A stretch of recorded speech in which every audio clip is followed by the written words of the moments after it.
જ્યારે ગાનાર હોય એ ક્યાં ભાવ ભેળવતો હશે એ છે જ કયો. માનો કે અત્યારે પાપા પગલી કે જે તમે ગાઓ છો તો એની અંદર એ વખતે શું ભાવ હોય, તમે તમારી રીતે કહો. એટલે એ વખતે ભાવ હોય, ગીત ગાતા હો ને એના ભાવની ખબર ન હોય, અથવા ગીત ગાતા હો, એટલે કેમ હોય છે આમ? એટલે આમ કોઈ પ્રકારનો ભાવ હોય તો આપણા આંખમાંથી આંસુ આવી જાય.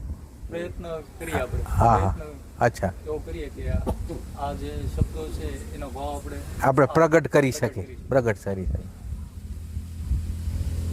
હે? એક વસ્તુ એ થાય ને એક બીજું શું થાય કે લખનારે તો એની રીતે લખ્યું હોય, પણ જીવનમાં ક્યારેક એવા સંજોગ આવી જાય કે જાણે એ મારું જ જીવન છે ને એવું લાગે. બરાબર. અને આમ આપણે જ્યારે પ્રાર્થક અને પ્રાર્થના બે સાથે આવી ગયું હોય, કારણ કે એની સામે એનું સાધ્ય બેઠું હોય, ત્યારે એ એક અલગ જ રજૂઆત થઈ જાય. અત્યારે તમે જે ભાવમાં પસાર થઈ ગયા એનું વર્ણન કરી શકો. અત્યારે માનો કે તમે ગાયું કે ને તમે જે રીતે ભાવ હતો એ રીતે. પરિપાટી પર અક્ષર પાડો. અચ્છા અચ્છા, બધાને અલગ અલગ હશે ને. આ ભાઈનો ભાવ છે એટલે રાણીથી ગવાણું હોય ને, એમાં જો સજાગતા ન હોય તો ગલ્લાથી ગવાણું હોય.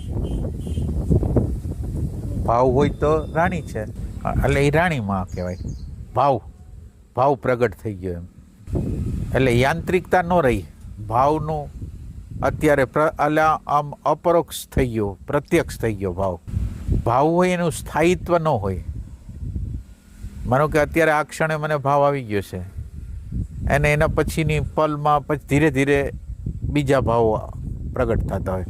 એટલે ભાવનું સ્થાયિત્વ જોઈશે. પછી માનો કે અત્યારે એક અમુક સેકન્ડો માટે આપણને આવા ભાવ આવી ગયા, હવે કાયમી તો રહેતા નથી, એટલે પાછા બીજા ભાવો આવે છે. એટલે એની અંદર આ ભાવોનું સ્થાયિત્વ પણ આવે ને, એ આપણે પ્રયાસ કરવાનો. ભાવનો સ્થાયિત્વ, આપણી પ્રેમનો ભાવ જે પરમાત્મા માટેનો છે એ પ્રવાહિત રહે જ રાખે. અત્યારે ઇન્ટરપ્શન છે કે અમુક વખતે આવે છે, અમુક વખતે અને આવે છે. એની અંદર એવું જ છે કે અમુક દુઃખ છે, અમુક બીજા લોકોએ વર્તન બરાબર નથી કર્યા, અને હવે આપણે એ બધી વસ્તુને ભગવાનના નામે રજૂ કરી છે. એમ નહીં, યાંત્રિકતા વહી ગઈ છે પણ ચેતના બદલાણી નથી. ચેતના બદલવાની પ્રોસેસમાં છે એમ. દરેક વસ્તુની અંદર રાજ પડેલા છે. આપણે માનો કે આ ભાવ વિશે વાત કરી તો ભાવ વિશેના રાજ પ્રગટ થાય. તમે જેમાં એટેન્શન નાખો એ વસ્તુ ખુલતી જાય એમ.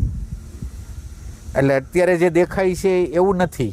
તમે ઊંડા ઉતરતા જાઓ તો તમને ખ્યાલ આવે કે આમ જે રીતે આપણે એટેન્શન આપતા જાય એમ એને ઊંડાણો મળતા જાય. જુદા જુદા તમે લોકોએ અભિપ્રાય આપ્યા ને કે આમ હોય, આમ હોય, આમ હોય. નકર આપણે ગાઈ નાખ્યું હોત. અને હવે આમાં એક્ઝેક્ટ શું હોય છે એ આપણે વિચાર કરી છે અત્યારે એમ, જેમાંથી પસાર થાય છે એમાં. હા, પછી ભગવાન આ ગીત અમુક શબ્દો હોય એના તો આપણા જીવન હારે કંઈક ટચ થતા હોય તો એની પેન બોડી હોય. હા, પેન બોડી હોય. લીધે આપણે હા, પેન બોડી હોય, પેન ખબર ન બોડી. હોય કે હા, ના. ઘણી વાર કોઈ અપમાન કર્યું હોય ને આપણે ઇન્ફિરિયરિટી કોમ્પ્લેક્સ અનુભવતા હોય ને એમાં એવા પ્રાર્થનાઓ નીકળવા માંડે ને એમાંથી રુદન નીકળી જાય. એટલે હોય આપણું ઇન્સલ્ટ થઈ ગયું છે એ છે, પણ પ્રાર્થના જાણે કે ભગવાનને આપણે કંઈક પ્રેમથી કરતા હોય એવું હોય. હા, એમ જ એસોસિએશન થઈ ગયું.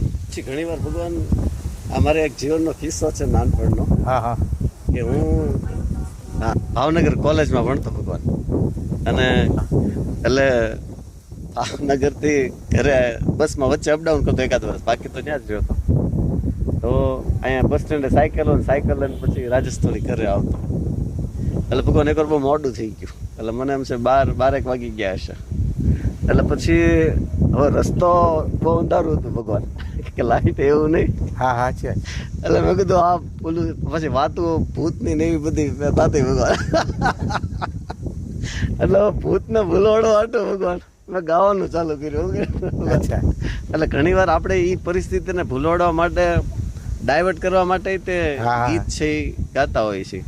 અને જેમ આપને એમ થાય કે હજી વધારે ગહન અંધારું આવે છે એમ ગીતની તીવ્રતા છે આપણને આપણો અવાજ છે એ બીજો કોઈક વ્યક્તિ હોય એવું લાગે, એટલે આપણને એમ થાય કોક છે એમ. હા. આપણે એમ થાય કે આપણે હારે કોક છે. આપણને ભગવાન કોઈ હર્ટ કર્યું હોય અને અંદર બહુ દુઃખ થઈ ગયું હોય, ત્યારે જે કોઈક દુઃખના ગીત ગાતું હોય ને, તો આપણે એમ થાય કે વાહ, આ તો આપણું જ ગીત છે. આપણે હા. અને ત્યારે એમ થાય કે હા, એટલે આપણે દુઃખને કેટલું આપણે ગ્લોરીફાઈ કરી. એક પ્રસંગ મને યાદ છે ભગવાન. હા હા કે અમે રાત્રે સંગીત શીખવા જતા, હું ફ્લૂટ, અને અમારા જે ગુરુજી હતા એનો એક નિયમ કે જ્યાં સુધી એ એમ ન કે ઊભું થવું છે ત્યાં સુધી ઊભું નહીં થવાનું ઉપર. અચ્છા. પછી 12 વાગે 1 વાગે ગમે એટલા વાગે, પણ એ એમ કે હવે ઊભું થવાનું, ત્યારે ઊભું થવાનું. ઓહો.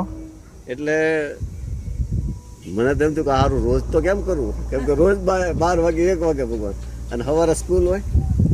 એટલે પછી એકવાર હું ફ્લૂટ લઈને 12-1 વાગે ઘરે આવતો હતો, અને ત્યાં રસ્તામાં ભગવાનની રોડ ઉપર એક કૂતરો હતો. ભગવાન કૂતરો એટલે કૂતરાનો એટલો બધો ત્રાસ કે ત્યાંથી જે નીકળે એની પાસે દોડ્યા વગર નો. બરાબર. અને મને ખબર કે અંદર ભય ચાલુ થઈ ગયો કે કૂતરો ત્યાં હોવાનો જ છે ભગવાન. એટલે કૂતરાએ સિન્ક્રોનાઇઝ કરી લીધું ભગવાન કે અહીંથી કોઈક આવવાનું છે. બરાબર. અને રોડની વચ્ચે બરોબર ઉતો હતો ભગવાન. બરાબર. અને મારું તો મેં એટલે ફૂલ એટેન્શન હતું કે હવે આ ક્યાંય હોય તો આગેથી આપણે ધીમે ધીમે વયા જશું. પણ એ બરાબર આંકવામાં સૂતો હતો ભગવાન, અને એની પૂંછડી ઉપરથી ગાડી આંકાય લાગી ભગવાન. ઓહો. એટલે કૂતરો ઉભો થઈને દોડવા મળ્યો ભગવાન, અને આ સાઈડ બટકું ભરી જાય એમ હતો. એટલે ગાડીમાંથી હું ઉતરી ગયો આ સાઈડ, અને ગાડી ગાડીનું લીવરે ચાલુ, એની આઈન પર ટેકડો મારે. અને અમે બે લગભગ ઘણું દોડ્યા. ઓહો. ઓહો. કેમ કે જો ગાડી ઊભી રાખો તો એ કવડી જાય, બરાબર. અને એને એવું થતું કે કવડી જવું ચાલે. બહુ દોડ્યા ભગવાન. બરાબર. પછી થાકી ગયો અને એરિયો પૂરો થઈ ગયો. બરાબર. અને પછી ઠેકડો મારીને હું બેસી ગયો ગાડી ઉપર, અને જેટલું લીવર દેવાતું હતું ભગવાન એ દઈ દીધું. એટલે પછી મને એમ થયું કે નહીં, આ ભગવાન આપણી કેવી કેવી કસોટી લેશે કે જે આપણે કલ્પનાઓ કરીએ છીએ, વિચાર કરીએ છીએ, એ સિંક્રોનાઇઝ થઈ જશે કોકારે. હા, એ તો છે. તમારો સંકલ્પ તીવ્ર હોય એટલે એ એકચ્યુઅલાઇઝેશન થઈ જાય. આ તમે વાત કરી, એ તમારે ઈચ્છા નહોતી રજૂ કરવાની, આણે કીધું એટલે કર્યું ને તમે. ના, એટલે બધી વસ્તુને એની રીતે આપોઆપ આવવા દેવાનું. જ્યારે આપણે ભૂતકાળને ફરીથી રિપીટ કરવા જઈએ છીએ ને, તો અત્યારની ઓરિજિનાલિટી વહી જાય. અત્યારે એની મેળે મેળે જે વ્યક્ત થતું હોય ને એ બરાબર હોય. એટલે હું કોઈ દી એમ ન ઈચ્છું કે કોઈ કલાકાર કે કોઈ આવે સત્સંગની અંદર, હું ન ઈચ્છું. ઓરિજિનલ વસ્તુ જ આવી જાય. કુદરતને આપણે જ્યારે એરેન્જમેન્ટ કરી છીએ એટલે કુદરત છે એ અટકી જાય.